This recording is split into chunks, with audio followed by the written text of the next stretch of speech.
अस्सलाम वालेकुम। आज हम जो अपना टॉपिक पढ़ेंगे नेक्स्ट वो है हमारे पास एरर और अनसर्टेनिटी। तो इस टॉपिक को कवर करने से पहले हमें इन दोनों चीज़ों को डिफाइन करना पड़ेगा। फर्स्ट ऑफ ऑल अनसर्टेनिटी को और फिर उसकी वजह से पैदा होने वाले एरर को। अनसर्टेनिटी किसी भी क्वांटिटी के अंदर तब आती है जब आपके पास प्रिसीजन प्रॉपर नहीं होता। और प्रिसीजन से मतलब हमारा हो सकता है कि लीस्ट काउंट अगर उस इंस्ट्रूमेंट का काफ़ी नहीं है उस क्वांटिटी को मेजर करने के लिए, तो हमारे पास उस रीडिंग के अंदर अनसर्टेनिटी पैदा हो जाती है। फॉर एग्जांपल अगर हम बात करते हैं वर्नियर कैलिपर की, तो उसकी जो लीस्ट काउंट है वो 0.01 सेंटीमीटर है। जो भी क्वांटिटी हमने मेजर करनी है it should be larger than that least count. So हमारे पास अगर उससे छोटी क्वांटिटी मेजर करने की कोशिश करेंगे 0.01 सेंटीमीटर से, तो हमारे पास जो अनसर्टेनिटी है वो इंक्रीज हो जाएगी। और जितनी ज़्यादा अनसर्टेनिटी होगी इंक्रीज, हमारे आंसर के ऊपर उतना ही ज़्यादा डाउट होगा। और जितना ज़्यादा डाउटफुल आंसर होगा हमारे पास उतने ही ज़्यादा चांसेस होंगे कि हमारे पास एरर क्रिएट होगा। और अगर मैं एरर को डिफाइन करूँ तो हमारे पास करेक्ट क्वांटिटी और जो हमारे पास हमारी रीडिंग आई है उनके दरमियान में जो डिफरेंस होता है that is called error. So error को हम डिफाइन कर सकते हैं the difference between the actual और correct quantity and our reading. जो हमारे पास रीडिंग आई है हमारी, उन दोनों के दरमियान में जो डिफरेंस है दैट इज कॉल्ड एरर।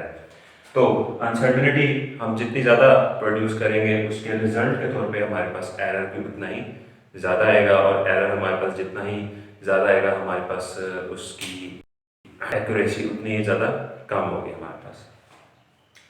अब एरर क्वांटिटीज़ के अंदर आता है तो उसकी तीन मेन रीजंस डिस्कस करते हैं यहाँ पे। सबसे पहले जो रीज़न होती है वो तो हमारे पास पर्सनल नेग्लिजेंस होती है कि अगर हम लोग खुद से रीडिंग करते वक्त गलती करते हैं या लापरवाही करते हैं। फॉर एग्जांपल हमें इंस्ट्रूमेंट सही तरह इस्तेमाल नहीं करना आता, हमें इंस्ट्रूमेंट इस्तेमाल करने का एक्सपीरियंस नहीं है, तो उसके नतीजे के ऊपर ज़रूर गलती होगी क्योंकि हमें सही तरह रीडिंग लेनी नहीं आएगी। तो पर्सनल नेग्लिजेंस हमारे पास सबसे पहली रीज़न होती है एरर आने की। दूसरी जो रीज़न होती है एरर आने की वो होती है फॉल्टी ऑपरेटर्स। अगर ऑपरेटर्स आपका सही नहीं है, उसके अंदर ज़ीरो एरर है या आप उसको कहीं पड़ा हुआ है वो ख़राब हो गया, उसके ऊपर रीडिंग मिट गई है, तो ज़रूर उसके अंदर हमारे पास फॉल्टी ऑपरेटर्स होगा और वो सही मेजरमेंट कभी भी नहीं करेगा। तीसरा हमारे पास होता है कि हमारा मेथड या हमारी जो टेक्निक है वो अप्रोप्रिएट नहीं है, इनअप्रोप्रिएट है। अगर हमें नहीं पता कि हमने ज़ीरो एरर किस तरफ ऐड करना है, किस तरफ सब्ट्रैक्ट करना है, हमने मेन स्केल की रीडिंग पहले लेनी है या फिर वर्नियर स्केल की या मूवेबल स्केल की पहले लेनी है, अगर हमें हमारा प्रोसीजर हमें सही तरह नहीं पता, तो जाहिर बात है प्रोसीजर की गलती की वजह से हमारी रीडिंग गलत आएगी। और अगर हमारी रीडिंग जितनी गलती आएगी उतनी ही करेक्ट से उसका डिफरेंस ज़्यादा होगा, और ये डिफरेंस जितना ज़्यादा होगा हमारे पास एरर भी उतना ही ज़्यादा होगा हमारे पास। तो ये हमारे पास तीन कॉजेज हैं, मेन कॉजेज हैं हमारे पास एरर आने की।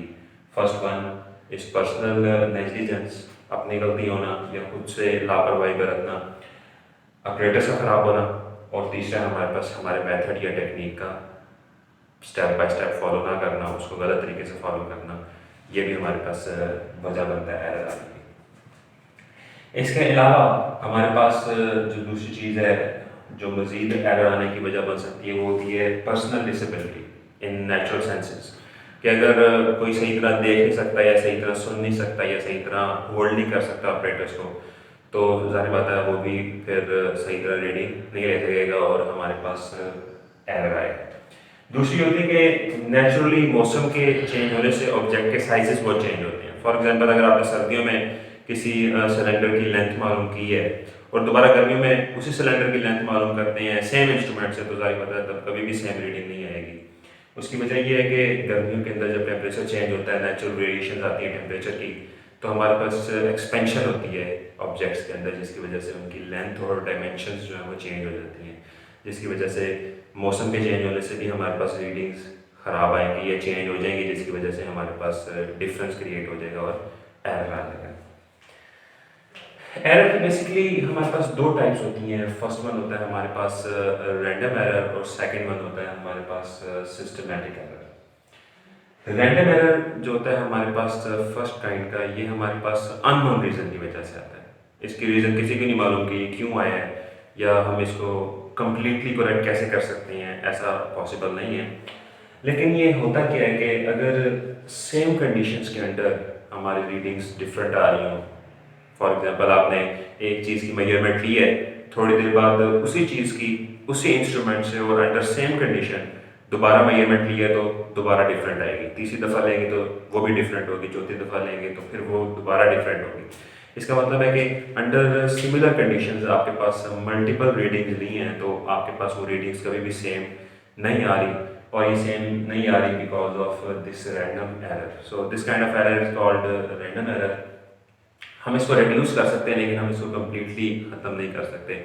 और हम रिड्यूस कैसे कर सकते हैं कि जितनी भी आप लोगों ने रीडिंग्स ली हैं 10 या 7 या 8, आप उन सब का जब एवरेज निकाल लेंगे तो आपके पास रैंडम एरर रिड्यूस हो जाएगा, कभी भी कम्प्लीटली एलिमिनेट नहीं होगा। So we can take averages of the readings to reduce the amount of random error. जो दूसरा हमारे पास एरर है दैट इज सिस्टमैटिक एरर।